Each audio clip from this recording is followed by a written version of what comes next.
अरे बाप रे, लभ्य लाभ, अलभ्य लाभ, अलभ्य लाभ. वाह. अरे गोपा दादा काय करतोय? मान देतोय मोठ्या माणसांना. नेमका हार आणि श्रीफळ नाही तर सत्कारच केला असता तुमचा. म्हणजे अहो म्हणजे आता तुम्ही आधू नाही, अधोक्षज महाराज दिग्रसकर. गोपा दादा तू केचू नको रे. अहो अधोक्षज महाराज मी सिरियसली बोलतोय. म्हणजे बघा ना, ग्रामपंचायतीच्या ऑफिस जवळ, हायवे जवळ, आपल्या शिप्याच्या बागेकडून त्या तालुक्याच्या फाट्यापर्यंत सगळीकडे तुमच्याच नावाचे पोस्टर्स, होर्डिंग्स आणि बॅनर्स लागले.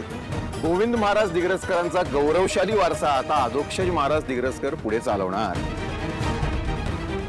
अरे ठीक आहे महाराज, असं काय बघताय माझ्याकडे काही माहिती नसल्यासारखं.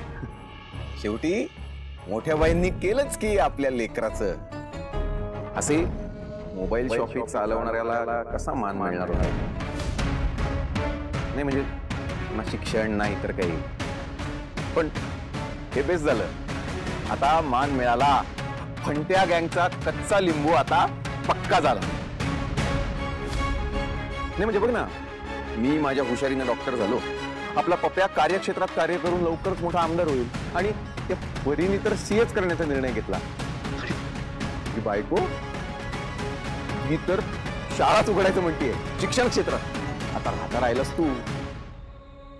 मोबाईल विकणाऱ्या माणसाला काहीतरी मानाचं पद मिळायला पाहिजे होतं ना.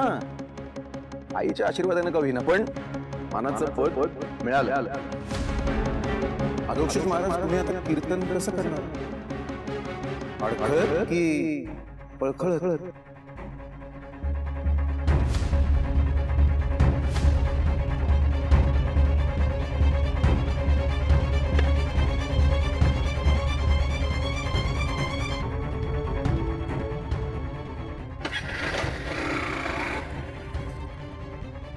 अधोक्षज महाराज, त्या इंद्रायणीशी लग्न केल्यानंतर बरेच बदल झाले तुमच्या आयुष्यामध्ये. गोपा दादा टॉन्ट मारतोयस? नाही हो अधोक्षज महाराज, अभिनंदन करतोय. राहिलं मी तुझ्याशी. अधोक्षज महाराज तुम्ही बोला, पण काय आहे, मला उशीर होतोय, मला यायचंय. येतो.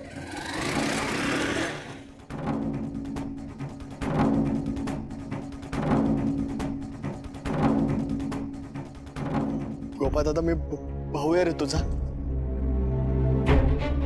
तू माझ्याशी असं वाटलं नव्हतं कधी.